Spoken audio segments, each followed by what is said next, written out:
Imagine a época em que a Itália renascentista brilhava como nunca, e no coração desse esplendor nascia, em 13 de abril de 1519, uma figura que marcaria a história, Catarina de Médici.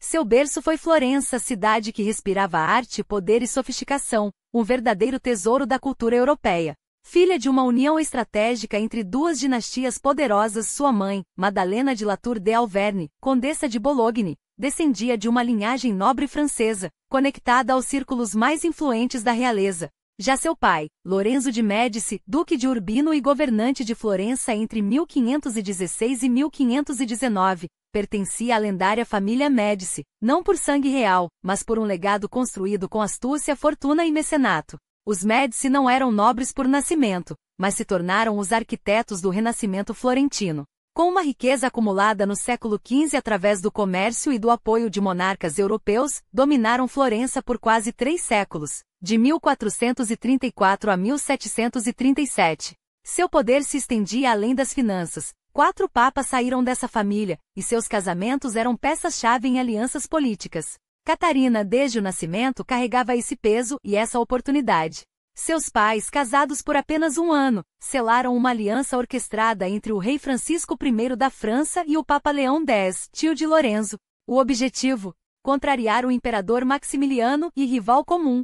Catarina, embora nobre pelo sobrenome Médici, não era plenamente aceita pela elite italiana, que via os Médici como noviaux riches do poder. Mas pouco importava, sua família detinha influência e recursos que fariam diferença em seu futuro. O destino, porém, foi cruel. Madalena morreu poucas semanas após o parto, vítima de febre puerperal, uma infecção devastadora da época. Lorenzo, já fragilizado, sucumbiu à sífilis, ou talvez à peste, apenas 21 dias depois, em 4 de maio de 1519. Seu corpo foi levado para a Capela Médici na igreja de São Lourenço, onde repousa sob o monumento esculpido por Michelangelo, o Pensieroso, obra-prima que muitos confundem com o túmulo de Lorenzo o Magnífico, seu avô. Uma ironia da história, ambos, avô e neto, imortalizados pelo mesmo gênio, mas em circunstâncias tão distintas. Órfã ainda bebê, Catarina foi criada entre o carinho da avó paterna, Alfonsina Orsini, e após a morte desta em 1520, pela tia Clarice de Médici, ao lado de primos que se tornariam sua família.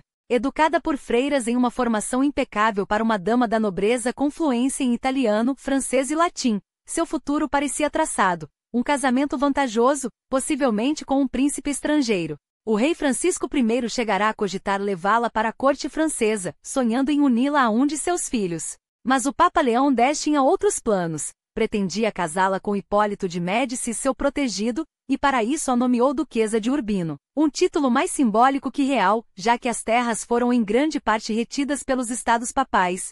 A morte de Leão X em 1521 abalou os Médici, até que em 1523, o cardeal Júlio de Médici ascendeu ao papado como Clemente VII. Mas a disputa por Urbino persistia. Francisco Maria I della Rovere, apoiado pelo Papa Adriano VI, sucessor de Leão X, acabou com o título e as terras. Ainda assim, os florentinos a chamavam carinhosamente de Duchessina, a pequena duquesa em referência à herança que nunca de fato possuíra. Seus primeiros anos foram passados no Palácio Médici Riccardi, berço de obras de Donatello, Michelangelo e Botticelli, um lugar onde arte e política se entrelaçavam. Mas a tranquilidade duraria pouco. Em 1527, uma revolta contra Clemente VII expulsou os Médici de Florença. Catarina, então com 8 anos, foi feita refém e transferida entre mosteiros, até encontrar abrigo no convento de Santissima Annunziata delle Murate. Ali, entre orações e estudos, viveu o que depois chamaria de os anos mais felizes de sua vida. Um raro momento de paz em meio ao turbilhão de intrigas que marcaria sua existência. A sorte dos Médici viraria em 1530, quando Clemente VII, em uma jogada mestre, coroou Carlos V, imperador do Sacro Império e rei da Espanha, em Bolonha. O gesto selou uma aliança crucial. Em troca do apoio contra os turcos otomanos e da reconciliação após o saque de Roma em 1527, Carlos V ajudaria a restaurar os Médici em Florença. A política, como sempre, ditava os rumos e Catarina, sem saber, estava no centro desse tabuleiro. Seu destino ainda reservava surpresas muito maiores. O Império Otomano avançava como uma sombra voraz sobre a Europa Oriental, suas forças já batendo as portas de Viena, cidade símbolo do poder real e da cristandade. O ano de 1529 foi um turbilhão de transformações e conflitos, onde cada movimento no tabuleiro político poderia decidir o destino de nações. E foi nesse cenário que o apoio militar de Carlos V a Florença revelou-se não apenas estratégico, mas decisivo. Nenhum outro monarca ousaria repetir tal façanha. A reconquista da cidade, iniciada em outubro de 1529, foi uma campanha lenta e sangrenta, onde a resistência florentina só sucumbiu em agosto de 1530.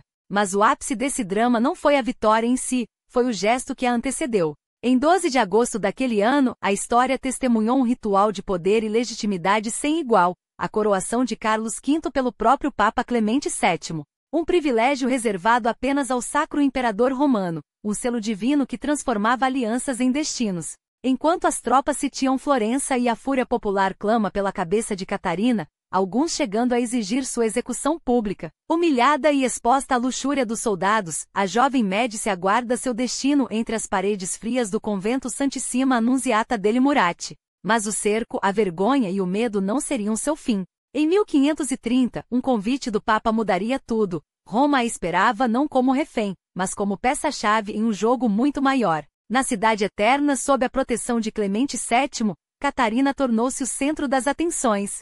Pretendentes ilustres disputavam sua mão, mas um deles brilhava acima de todos, Jaime V, rei da Escócia. O Duque de Albany, seu emissário, teceu negociações tão meticulosas que o casamento foi acordado 2 vezes, primeiro em abril, depois em julho de 1530. No entanto, o destino, caprichoso, reservava outros planos. Embora a união com o ardente monarca escocês nunca se consumasse, suas vidas se entrelaçariam de forma inesperada e tocante.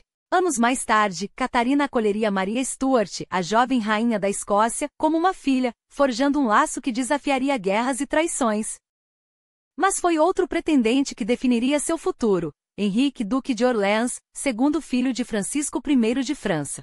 Herdeiro da poderosa dinastia Valois, seu interesse por Catarina não era mero capricho, era uma jogada de mestre. Em 1533, o romance já não se escondia. E em 28 de outubro daquele ano, na Église Saint-Ferréol de Marseille, o casamento foi celebrado com pompa inigualável. Catarina, aos 14 anos, desfilou pela nave central entre murmúrios de admiração, seu vestido bordado refletindo a luz das velas. O banquete que se seguiu foi uma orgia de luxo, danças, brindes, presentes trocados entre nobres que riam sob o peso das joias.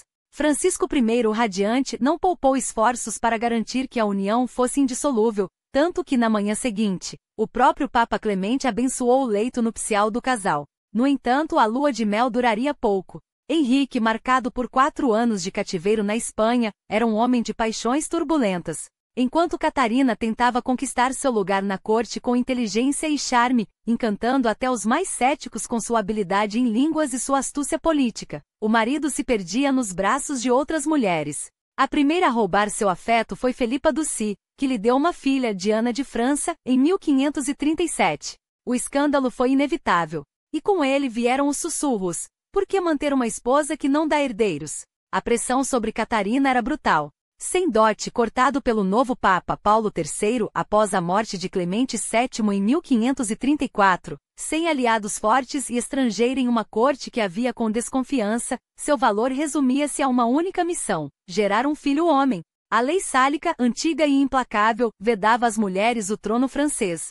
Sem um herdeiro varão, a dinastia Valois corria risco. E Catarina, ciente disso, sentia o peso do fracasso a cada mês que passava sem notícias de uma gravidez. Os boatos pioraram quando Francisco, o Delfim e irmão mais velho de Henrique, morreu subitamente em 1536. A corte sussurrava sobre veneno, alguns apontavam para Catarina, outros para Carlos V. Mas a verdade era mais cruel. A infertilidade do casal real tornará-se um escândalo de Estado. Divórcio?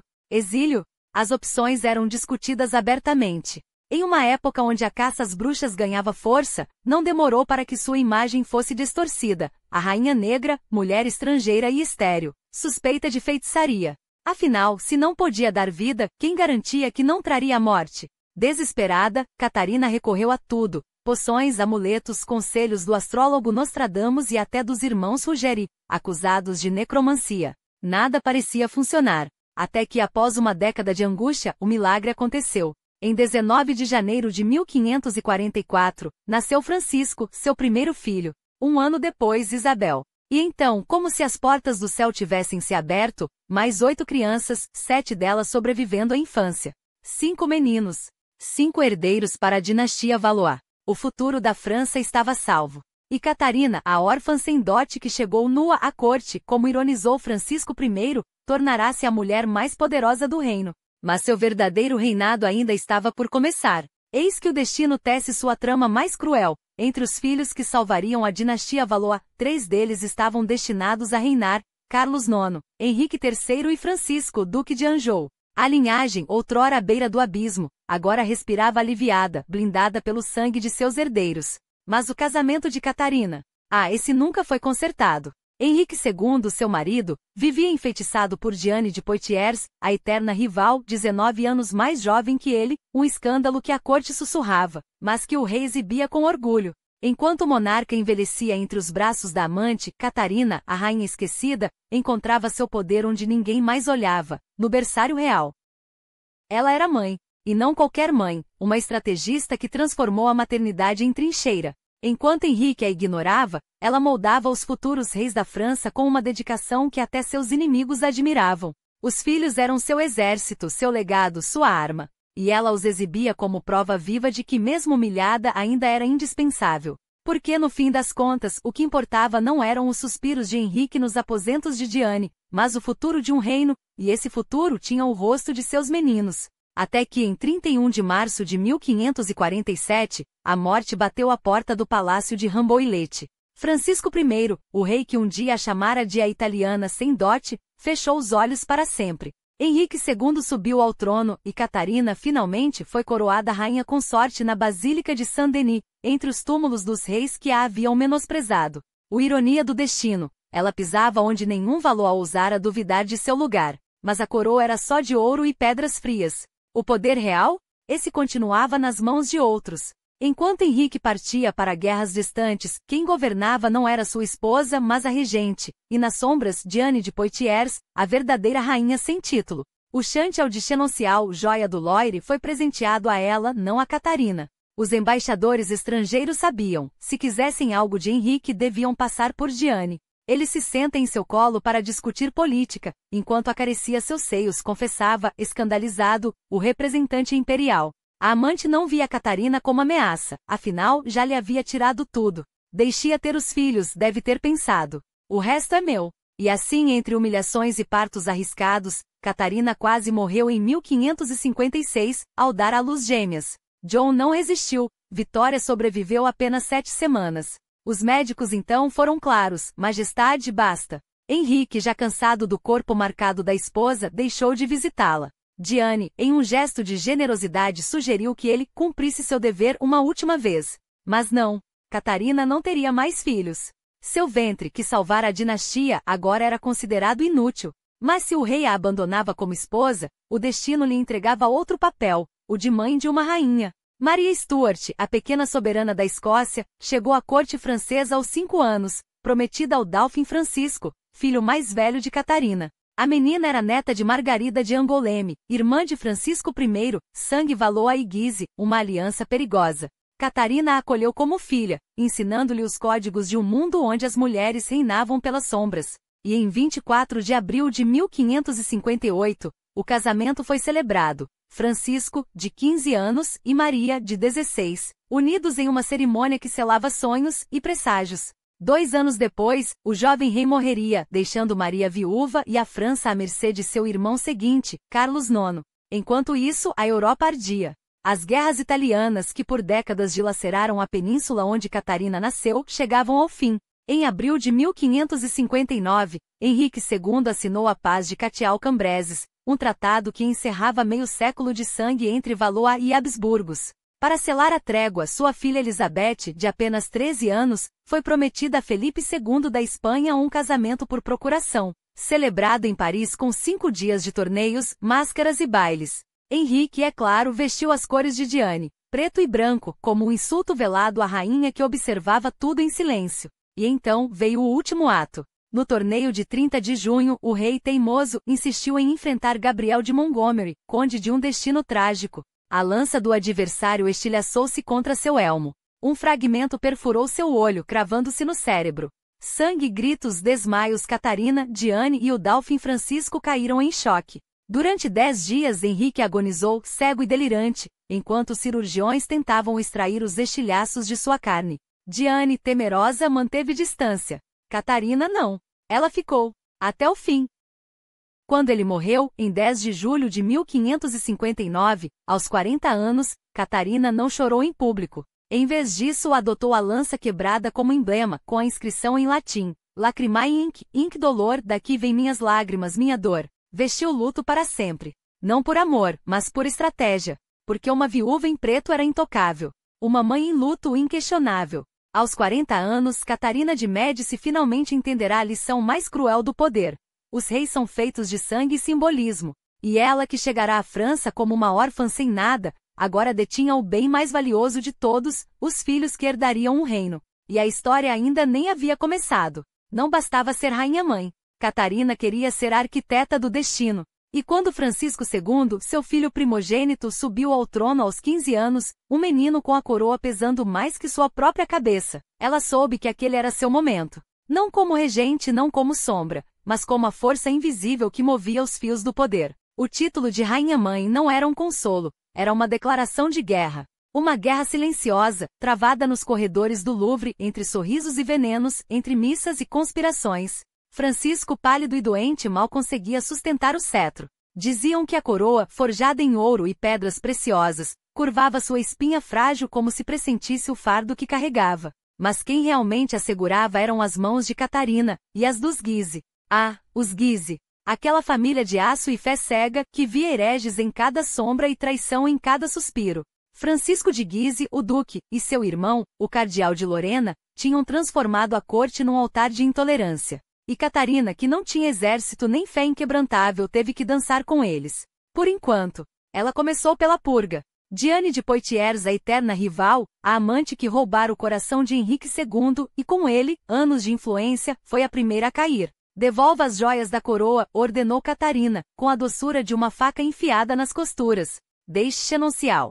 E assim, pedra por pedra, ela desfez o legado de Diane, os jardins, as galerias, os símbolos de um poder que já não existia. Os aliados da duquesa foram substituídos. Jean Bertrand, o guardião dos selos, deu lugar a François Olivier, um homem que Catarina conhecia bem, afinal, fora ela quem o tirara do ostracismo anos antes. A corte assistia fascinada e aterrorizada à metamorfose de uma viúva em esfinge. Mas o verdadeiro teste não eram os jogos de poder no palácio. Era a França que ardia. As chamas da reforma já lambiam as fronteiras do reino. Lutero havia rachado a cristandade, Calvino inflamava os corações, e nas ruas de Paris, Lyon e Rouen os huguenotes, aqueles protestantes teimosos que chamavam o Papa de Anticristo e queimavam santos como lenha, cresciam em número e ousadia. 10% da população. Uma ferida aberta no flanco de um reino católico. E os Guise, com sua fé de cruzado, só sabiam responder com fogueiras. Catarina, porém, ouvia outros ventos. Ela não era uma mística. Não via Deus nos sonhos, nem ouvia vozes nos salmos. Havia sido criada entre papas e intrigas em Florença, onde Maquiavel escrevia seus manuais sobre como governar sem alma. A religião, para ela, era um instrumento útil, perigoso, mas nunca absoluto. O que importava era a ordem. E a ordem, na França de 1560, pendia por um fio. Foi então que ela encontrou um aliado inesperado, Michel de L'Hopital. O novo chanceler, um homem de leis e não de espadas, que olhava para os huguenotes e via não hereges, mas súditos. É possível governar sem derramar sangue? Perguntava ele. Catarina sorriu. Era exatamente a pergunta certa. Juntos, eles teceram uma política de conciliação. Não por bondade, mas por cálculo. Em agosto daquele ano, no Conselho Privado de Fontainebleau, ela apresentou sua visão. Tolerância limitada, punição apenas para os rebeldes, e acima de tudo, a preservação da autoridade real. Os Guise rangiam os dentes. Os huguenotes desconfiados esperavam a traição. Mas Catarina, com sua voz suave e seu sorriso inescrutável, convenceu o filho a assinar. É vontade da rainha, minha mãe, declarou Francisco II, ecoando as palavras que ela mesma lhe sussurrara. E assim, com o decreto, Catarina de Médici escreveu seu nome na história não como uma santa, nem como uma tirana, mas como algo muito mais perigoso, uma pragmática. Uma mulher que entendia que reinos não se salvam com orações mas com equilíbrio, que a fé pode dividir mas o poder une, ou destrói. E ela estava apenas começando. Mas a oposição aos Guise não era mero capricho, era estratégia. Enquanto o príncipe de Condé marchava com suas tropas pelo sul da França, incendiando cidades em nome da reforma, Catarina agia com a precisão de uma tecelã que sabe exatamente onde cortar o fio. Outono de 1560. Um convite real tão doce quanto veneno em taça de ouro. Vinde, meu caro Condé, a corte vos aguarda. E quando ele chegou, as portas do cárcere se abriram para ele. Julgado por traição, condenado à morte até que a providência, ou talvez um abscesso no cérebro do jovem Francisco II, interveio. O rei morreu. Condé viveu. Coincidência? Catarina não acreditava nelas. Ela já sabia que seu primogênito estava com os dias contados. E enquanto a morte rondava o palácio, ela tecia sua próxima jogada. Antoine de Bourbon, líder huguenote e pai do futuro Henrique IV, foi recebido com sorrisos e promessas. Liberte meu irmão, e eu renuncio à regência de Carlos IX. Um acordo tão generoso que quase parecia caridade. Quase. Porque quando Francisco II expirou em 5 de dezembro de 1560, foi Catarina, não os Guise, não os Bourbon, quem o conselho privado coroou como governadora da França. Pela primeira vez, o poder não lhe era emprestado. Era seu. Em uma carta à filha Elizabeth, sua pena traçava linhas que pareciam piedosas, mas soavam como advertência. Meu principal objetivo é ter a honra de Deus diante de mim, mas vigio sim para preservar minha autoridade. Não por vaidade, claro, jamais, mas pelo bem do reino. E de seus filhos. Que Deus abençoe este reino e todos os teus irmãos, minha querida. Palavras maternais, sim, mas com o peso de um decreto. A coroação de Carlos IX, um menino de 9 anos com lágrimas nos olhos, foi o selo de sua ascensão. Catarina dormia em seus aposentos, sussurrava conselhos em seu ouvido, guiava sua mão nos documentos de Estado. Um rei criança é um trono vazio, diziam os embaixadores. Mas uma rainha-mãe é um exército. E ela sabia disso. O pequeno Carlos, robusto apesar da falta de ar, era seu escudo, seu peão, seu herdeiro, até que a tuberculose, essa traidora silenciosa, começasse a roer seus pulmões. Enquanto isso, a França sangrava. Nobres se armavam, cidades se dividiam. E a fé, era a faca que cortava mais fundo. Catarina convocou os líderes, católicos e huguenotes. Vinde, falemos como homens de razão. O colóquio de Poissy, outubro de 1561. Uma mesa redonda onde teólogos se digladiavam com versículos e dogmas, enquanto ela, pragmática, buscava um meio termo. Mas a fé não negocia. E quando as portas se fecharam em 13 de outubro, o que restou foi o eco de um fracasso anunciado. Talvez a tolerância seja a resposta, pensou. E em janeiro de 1562, o Edito de Saint-Germain concedeu aos protestantes o direito de cultuar, fora das cidades. Um gesto de paz. Ou uma isca. Porque em 1º de março, em Vasse, o Duque de Guise e seus homens transformaram um celeiro huguenote em um matadouro. 74 corpos.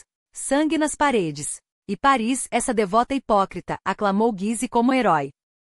A vingança huguenote não tardou. Louis de Bourbon, Condé, Coligny, todos se levantaram. E a guerra, essa hóspede indesejada, instalou-se por 3 décadas. Catarina, sempre a mediadora, sentou-se com Coligny. Há um caminho, insistia. Mas as palavras se perdiam entre o estrondo dos canhões. Rouen caiu. Antoine de Bourbon, rei de Navarra, morreu. E então finalmente a sorte sorriu para ela. Uma bala de arquebuse, disparada por Poltrot de Méré, ceifou a vida do Duque de Guise em Orléans. Se ele tivesse morrido antes, suspirou ao embaixador veneziano, com um sorriso que não chegava aos olhos. Tanta dor poderia ter sido evitada. A paz veio em 19 de março de 1563, com o Edito de Amboise, ou de pacificação, como preferiam os otimistas. Mas a França ainda sangrava. Le Havre nas mãos dos ingleses era uma ferida aberta. Catarina, sempre a pragmática, uniu católicos e huguenotes para expulsar o inimigo comum. A pátria acima dos credos, murmurou, enquanto as tropas marchavam. E no entanto, sempre um entanto, ela sabia, aquele poder não era dela. Pertencia ao reino. À coroa. Aos filhos que enterrava ou via definhar. A história a chamaria de a italiana, a envenenadora, a Maquiavel de saias. Mas Catarina não se importava com nomes. Importava-se com resultados. E a França, bem, a França ainda ardia.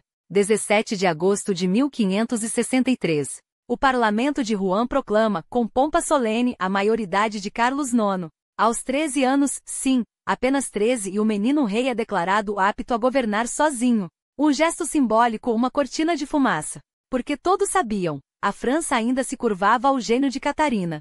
Ela que há anos guiava a mão trêmula do filho nos decretos, que sussurrava estratégias entre os corredores do Louvre enquanto os nobres se digladiavam, agora deveria recuar. Absurdo! Carlos, com sua indiferença pelos detalhes do poder, era apenas um fantoche dourado. E Catarina, a marionetista, não tinha intenção de soltar os fios. Mas ela era astuta demais para governar pela força bruta. Não, sua arma era outra, o encanto. A ilusão de que a coroa ainda brilhava, apesar das rachaduras. E assim, em janeiro de 1564, deu início ao Grand Tour, uma procissão real que cortaria a França como uma lâmina quente na manteiga. 2 anos de cavalgadas, banquetes e promessas. 2 anos para fazer o povo esquecer o cheiro de pólvora e lembrar apenas do perfume dos lírios. O Edito de Amboise, aquele frágil acordo de paz arrancado a custo de sangue, precisava de ar para respirar, e Catarina sopraria nele com toda a sua arte. Jane d'Albret, a rainha de Navarra, a huguenote de olhares afiados como punhais, foi sua primeira parada. Uma mulher que preferiria ver o reino em chamas a curvar-se a Roma. Catarina recebeu com sorrisos e joias, falando de aliança, de futuro, de um filho, Henrique de Navarra, que poderia um dia unir Bourbon e Valois. Mas Jane, essa leoa calvinista, não se deixava domesticar tão facilmente. Minha fé não se negocia, rosnou, enquanto os dedos brincavam com o rosário que nunca usava. Catarina anuiu fingindo compreensão. Afinal, ela também conhecia o peso de uma crença inquebrantável. A sua era o poder. Enquanto isso, do outro lado dos Pirineus, Felipe II da Espanha torcia o nariz. Sua filha, Isabel de Valois, esposa de Felipe, rainha consorte, peça no tabuleiro europeu, morrera no parto em 1568, levando com ela os últimos fios de paciência do rei católico. Heresia se combate com fogo, advertia o Duque de Alba, seu carrasco favorito, enquanto as fogueiras da Inquisição devoravam hereges nas Flandres. Mas Catarina preferia o veneno lento da política. Um reino dividido não sobrevive, majestade, escreveu ao genro, com a doçura de quem oferece mel envenenado. E um rei sem herdeiros, menos ainda. Felipe ignorou o aviso. Em vez disso, enviou Alba a Paris com uma mensagem clara. Ou a França esmagava os huguenotes, ou a Espanha o faria por ela. Catarina sorriu, guardou a carta no bolso e continuou a tecer sua teia. Até que em 27 de setembro de 1567, o chão tremeu. Os huguenotes impacientes tentaram sequestrar o rei em Meaux. Um golpe audacioso, desesperado e falho. Carlos IX, pálido como cera, fugiu para Paris com a corte aos calcanhares, enquanto a guerra civil reacendia suas chamas. O Edito de Longumial, assinado em março de 1568, não passava de tinta seca sobre pergaminho rasgado. Mais uma paz de papel. Mais um acordo que duraria até a próxima traição. Foi então que Catarina compreendeu. A clemência era um luxo que a França não podia mais pagar. São traidores, cuspiu ao embaixador veneziano em junho daquele ano, os olhos frios como aço. E traidores se tratam como cães raivosos. As ordens foram claras. O exército real marcharia sobre La Rochelle, o ninho huguenote na costa, onde Jane d'Albret e seu filho Henrique resistiam como ratos acossados. Prefiro morrer a render-me, escreveu Jane a Catarina, a letra trêmula de fúria sagrada. Meu Deus não negocia com reis. Catarina leu a carta, riu sem alegria e a jogou ao fogo. Todos os deuses negociam minha cara. É só uma questão de preço. Mas a guerra era cara. E a França, sangrada por anos de conflito, não tinha mais ouro para derramar. Em agosto de 1570, o Edito de Saint-Germain-en-Laye foi assinado, outra rendição disfarçada de paz. Os huguenotes ganharam concessões que fariam um cardeal se revirar no túmulo, liberdade de culto em certas cidades, garantias de segurança, o direito de Henrique de Navarra permanecer calvinista. Fraqueza, murmuraram os católicos. Necessidade, corrigiu Catarina, enquanto contava as moedas que não tinha. Mas a verdadeira jogada estava por vir, porque uma rainha sem dinheiro ainda tinha uma arma, o sangue. E Catarina, mestre em casamentos, preparava seu próximo lance. Carlos IX, seu filho doente e melancólico, desposaria Isabel da Áustria, filha do imperador Maximiliano II, uma aliança que acalmaria os Habsburgo e afagaria o orgulho dos Valois. Margarida, sua filha mais nova, seria prometida a Henrique de Navarra, o herdeiro huguenote, unindo assim as duas casas em um abraço mortal. E Elizabeth, sua filha mais velha, já morta, seria vingada. Seu viúvo, Felipe II, seria cortejado novamente, desta vez com a mão de Margarida, sim, a mesma Margarida que em segredo se entregava a Henrique de Guise, o filho do carrasco de seus protestantes. Um escândalo. Uma armadilha. Uma obra-prima. Jane de Albret, a teimosa, foi convencida a vir a Paris para o casamento. Verei minha filha casada com um Valois antes de morrer, disse, sem saber quão profética era sua frase. Chegou em junho de 1572, pálida, doente, desconfiada. Catarina a recebeu com beijos no rosto e um par de luvas enfeitadas com pérolas. Um presente, sussurrou. Jane as vestiu. 3 dias depois, estava morta. Envenenada, gritaram os huguenotes. A italiana matou outra. Catarina levantou as sobrancelhas, indiferente. As febres não perguntam por credos antes de levar uma alma. Mas o dano estava feito. O cheiro de traição pairava sobre Paris como um nevoeiro. E então veio o casamento. 18 de agosto de 1572. Margarida e Henrique de Navarra unidos sob os vitrais de Notre-Dame, enquanto a cidade fervilhava com nobres huguenotes, Coligny Condé, todos eles convidados para a festa. Uma trégua. Um gesto de boa vontade. Até que na noite de 21 de agosto, um tiro ecoou pelas ruas. Coligny, o almirante, o cérebro da resistência protestante, caiu ferido diante do Louvre. Uma bala no cotovelo, sangue escorrendo pelas pedras. Deus me protege, murmurou, enquanto Ambroise Paré, o cirurgião do rei, removia a bala com mãos firmes. Catarina visitou-o no leito, o rosto uma máscara de preocupação. Justiça será feita, prometeu, enquanto os dedos apertavam o lençol como se estrangulassem um pescoço. Justiça. Ou vingança. Porque 3 dias depois, os sinos de Paris não tocariam por um casamento. Tocariam por um massacre. A ordem foi dada com uma rapidez que ainda hoje arrepia a espinha. 2 dias depois, em 23 de agosto de 1572, Paris acordou para o som de gritos e o cheiro de sangue. Não foi um amanhecer qualquer, foi o início do massacre da noite de São Bartolomeu. E quando as primeiras luzes tocavam as torres de Notre-Dame, as ruas já estavam pavimentadas de corpos. Imagine por um instante a cena, multidões católicas, inflamadas por anos de ódio e medo, arrastando huguenotes de suas casas, cortando gargantas sem piedade. Crianças arrancadas dos braços das mães, velhos esfaqueados nas portas de suas igrejas, mulheres grávidas empaladas como troféus macabros. Os corpos eram jogados no Sena como lixo, ou pendurados em ganchos nas pontes, balançando ao vento como um aviso sinistro. As águas do rio corriam vermelhas por dias. E quando olhamos para a tela de François Dubois, aquele pintor protestante que imortalizou o horror, vemos a sombra de uma mulher, vestida de preto, observando a carnificina com um sorriso quase imperceptível. Catarina. Dizem que ela estava lá quando Carlos IX, seu filho, gritou a ordem fatal, mate-os todos. Um grito que ecoaria como uma maldição sobre a França. O rei, jovem e instável, justificou o banho de sangue como uma prevenção necessária. Um golpe antecipado contra uma suposta revolta huguenote em retaliação ao atentado contra Coligny. Mas quem de fato segurou a faca que abriu a primeira ferida? Quem soprou as brasas do ódio até que a cidade inteira ardesse? O massacre não durou um dia. Não durou 2. Estendeu-se por uma semana interminável, espalhando-se de Paris como um incêndio, consumindo província após província. Até o outono, como escreveu Michelet, a França inteira se transformou em uma estação de morte.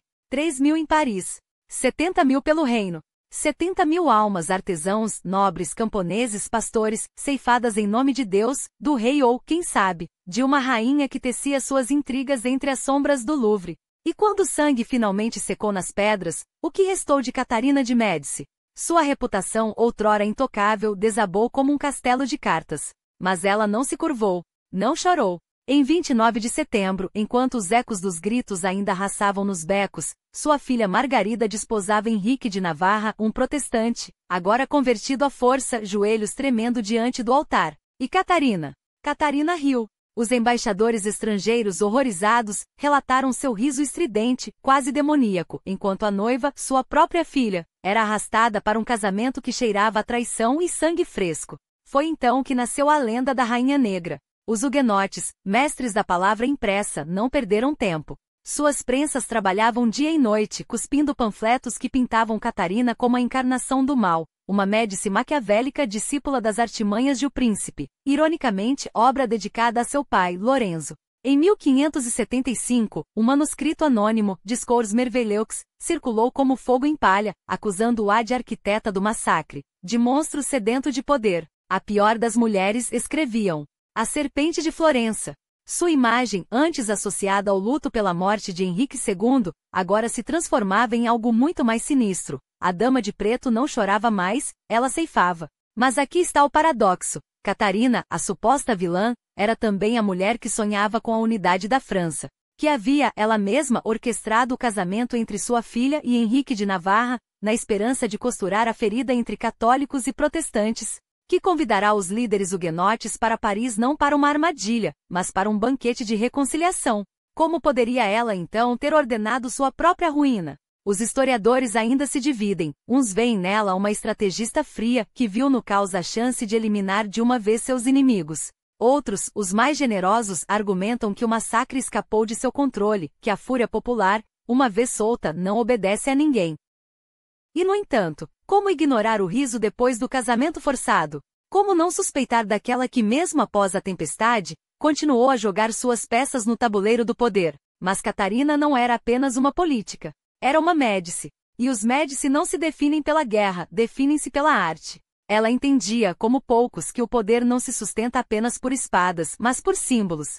Que uma coroa brilha mais quando adornada por poetas, pintores e músicos.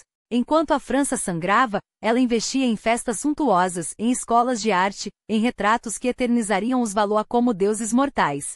Comissionou milhares de obras, transformou o Louvre em um templo da beleza, e fez de Paris um farol da Renascença ao norte dos Alpes. Queria que a França fosse tão gloriosa quanto Florença, e por um tempo quase conseguiu. Mas a arte, por mais sublime, não apaga o sangue. E quando a história julga uma rainha, não lembra de seus salões iluminados, nem de seus poetas favoritos. Lembra das ruas de Paris em agosto de 1572. Lembra dos corpos no Sena. Lembra do riso. Seus palácios ainda se erguem como monumentos de uma ambição que não conhecia limites. O Tuileries, com seus jardins geometrizados e salões dourados, era um manifesto em pedra. A França não precisava de Florença, porque agora tinha sua própria renascença. O Hotel de La Reine, com suas colunatas elegantes, era um refúgio de poder feminino em um mundo que só reconhecia a força nas espadas dos homens. E o túmulo que mandou construir para si e para Henri II, uma obra-prima de mármore e dor, era o último ato de uma mulher que se recusava a ser esquecida. Aqui jazem os amantes, os reis, os traidores. A inscrição não precisava ser escrita, a história a gravaria com sangue e tinta. 2 anos depois do banquete de sangue que foi a noite de São Bartolomeu, o destino voltou a rir dos Valois com dentes afiados. Charles IX, o rei que assinou a ordem de massacre com mãos trêmulas, morria aos 23 anos, consumido pela tuberculose e pelos fantasmas de milhares de huguenotes. Dizem que nos delírios da febre ele chamava por Catherine, não como mãe, mas como cúmplice. Mãe, o sangue não sai das minhas mãos. E ela, que conhecia bem o peso das decisões, deve ter sorrido ao ouvir seu nome nos lábios do moribundo. Afinal, era dela que ele herdara o gosto pelo jogo de xadrez com vidas humanas. Henri, o novo rei, voltou correndo da Polônia, onde fora eleito monarca como se fosse um prêmio de consolação. Abandonou um trono por outro, trocando o gelo do leste europeu pelo fogo das guerras religiosas francesas. Era o terceiro filho que Catherine via subir ao trono, e como os outros, ele também seria seu. Meu querido Henri, minha única alegria é tê-lo de volta, escreveu ela, enquanto o luto ainda frescor na tinta. Mas a verdade era mais cruel. Sem herdeiros diretos, sem um filho de Charles para segurar a coroa, a dinastia pendia por um fio. E Henri III, com sua fé exagerada e seu gosto por flagelações públicas, era um rei que preferia rezar a governar. Ele se ajoelhou em Reims para ser coroado, mas foi Catherine quem seguiu ajoelhada nos bastidores, costurando alianças com fios de seda e ameaças veladas. O casamento de Henri com Louise de Lorraine, uma união estéril, um beijo sem futuro, foi mais um golpe no plano cuidadosamente tecido por ela. Sem herdeiros, a coroa escorregava para as mãos de François, o duque de Alençon, seu filho mais novo e mais incontrolável. E François, esse lobo disfarçado de cordeiro, já cheirava a traição. Em 1576, ele se aliou aos protestantes. Sim, aqueles mesmos que sua mãe ordenara degolar 4 anos antes. Juntos sitiaram Paris, forçando Henri III a engolir o Edito de Beaulieu, um documento que concedia aos huguenotes direitos que soavam como blasfêmia para a França católica. Catherine, sempre a mestre das aparências, sorriu e chamou aquilo de paz. Mas nas sombras ela sabia, a Liga Católica já afiava suas facas. E François, seu filho rebelde, brincava com fogo demais para não se queimar. Em 1584, o destino lhe deu razão. François morreu de consumo, tossindo sangue e ambições inacabadas. Deus me tira tudo, escreveu Catherine, mas não havia lágrimas em suas palavras, apenas o cálculo frio de quem já enterrou demais. Agora só lhe restava uma carta na manga: Henri de Navarre, huguenote, o genro inconveniente, o próximo na linha de sucessão. O homem que, ironicamente, devia sua posição à mesma mulher que ordenara o massacre de sua fé. E Margarete. A Margarete. Sua filha, a rainha abandonada, era um espelho distorcido de sua própria juventude, casada por conveniência, traída pela política, refém de um jogo que nunca entendeu. Quando voltou para a corte em 1582, Catherine a recebeu com um abraço e um sermão. Você é uma Valois, não uma prostituta de feira Rosnou, enquanto Margarete sorria com os lábios pintados de vermelho, a mesma cor do sangue que manchava as mãos da família. 2 anos depois, ela fugiu novamente, desta vez para os braços de um amante e para a vergonha pública. Catherine a trancou no Chantal de Usson, como se pudesse prender também o escândalo. Você vai aprender, minha filha. Ou vai morrer tentando. Enquanto isso, a velha rainha-mãe, agora com quase 60 anos, cavalgava pelo reino como uma sombra implacável. Não tinha mais o título de regente, mas quem precisava de títulos quando se tinha o medo como aliado? Henri III, seu filho piedoso, dependia dela para governar, assim como seus irmãos dependeram. E se a França ainda respirava, era porque Catherine de Médici ainda segurava os fios da marionete. Em 1578, ela partiu em mais uma viagem. Não como uma rainha, não como uma mãe, mas como a última linha entre a ordem e o caos. Porque quando os reis falham, são as rainhas que seguram o céu com as próprias mãos. O sul da França não foi apenas um caminho, mas um tabuleiro onde Catherine jogou sua partida mais ousada. 18 meses de viagem não eram um passeio, eram uma campanha. Cada cidade, cada encontro com líderes huguenotes, cada palavra sussurrada em salões cheios de inimigos disfarçados de aliados. E o povo francês, esse mesmo povo que um dia a chamara de italiana, agora a olhava com algo parecido à gratidão. Quando voltou a Paris em 1579, não foi uma rainha que entrou pela porta dos fundos, mas uma estrategista recebida com o peso de um exército. O parlamento em pé, a multidão apertada nas ruas, o ar carregado com o cheiro de algo que não era mais guerra, mas trégua. Gerolamo Lipomano, o embaixador veneziano, não escondeu o espanto ao escrever: Vossa Alteza nasceu para domar esta fera chamada França. Eles só agora percebem o que sempre souberam. Sem vocês, este reino se despedaçaria. Ela sabia.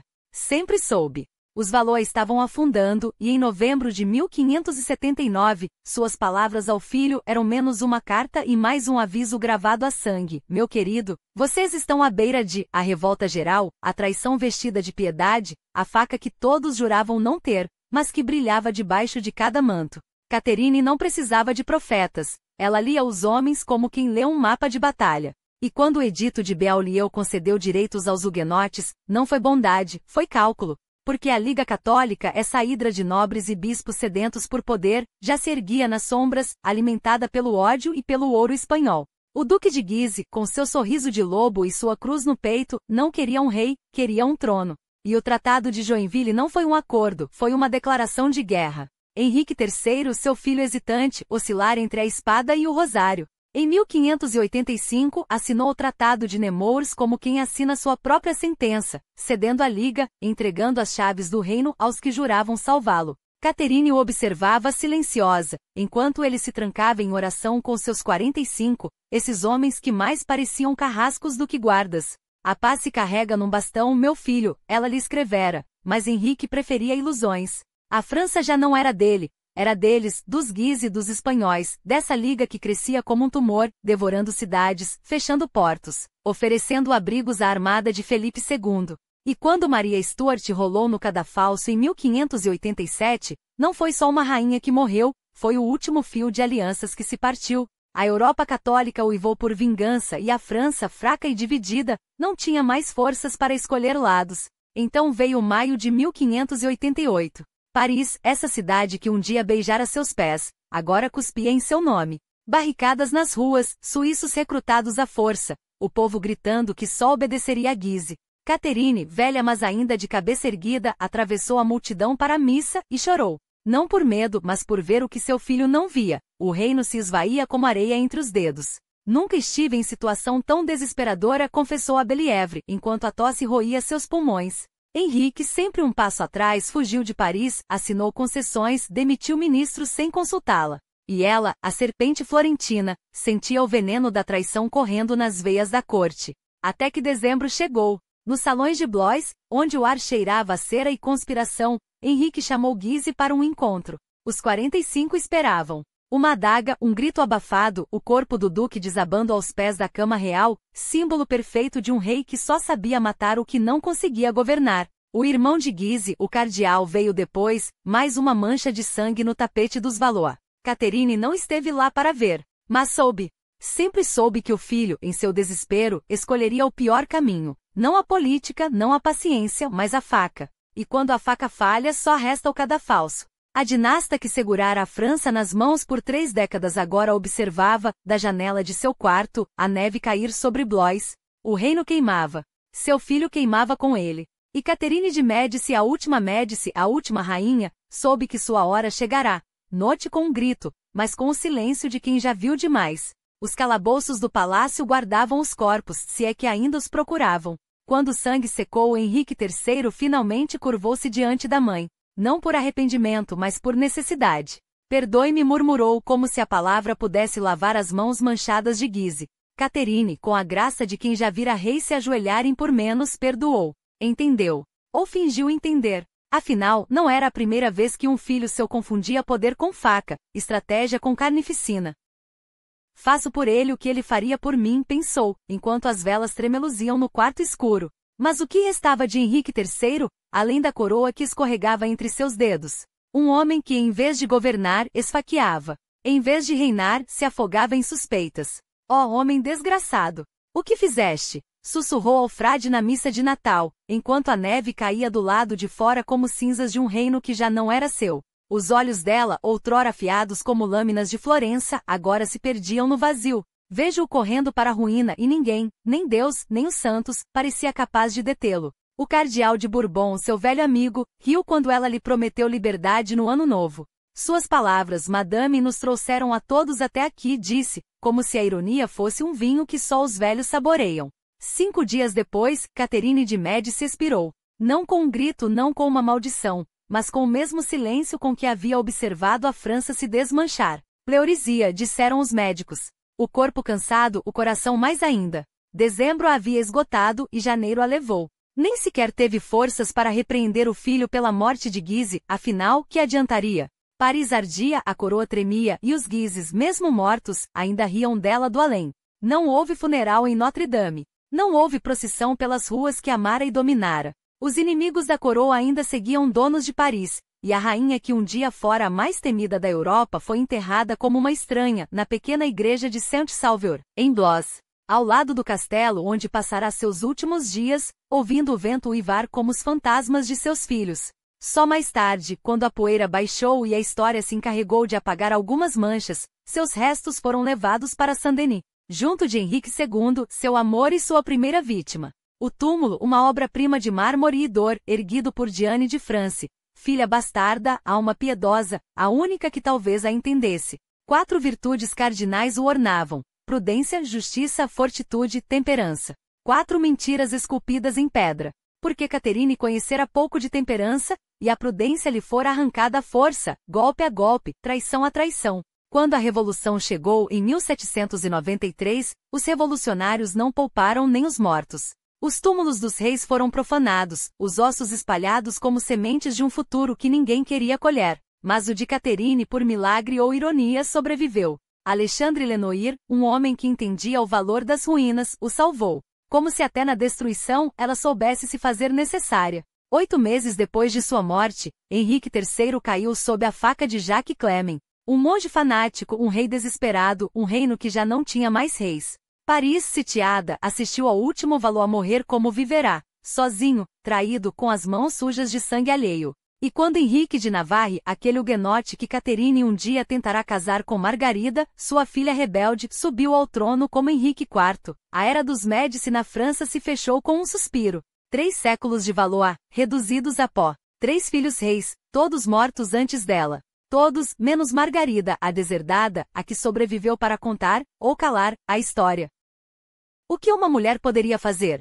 Perguntaria Henrique IV anos depois, como se a resposta não estivesse escrita em cada carta, cada alianças. Cada noite em claro que Caterine passará a costurar um reino rasgado. Viúva aos 40, com 5 filhos pequenos e 2 enteados para criar. Ela teve que jogar jogos estranhos para nos enganar a todos, diria um novo rei, como se a traição fosse um luxo, e não a única moeda que lhe restara. Uma mãe que fez de seus filhos reis, mesmo quando eles se revelaram carrascos. Uma estrangeira que governou a França melhor do que muitos franceses. Uma mulher que, quando a história a chamou de Rainha Negra, não se defendeu, porque o negro, afinal, era a cor da tinta com que se escrevem os decretos.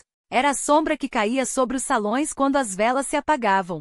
Era o luto que vestira por tanto tempo que já não sabia mais a cor de seu próprio sangue. Maquiavel a teria admirado. Os huguenotes a amaldiçoaram. Os católicos a temeram.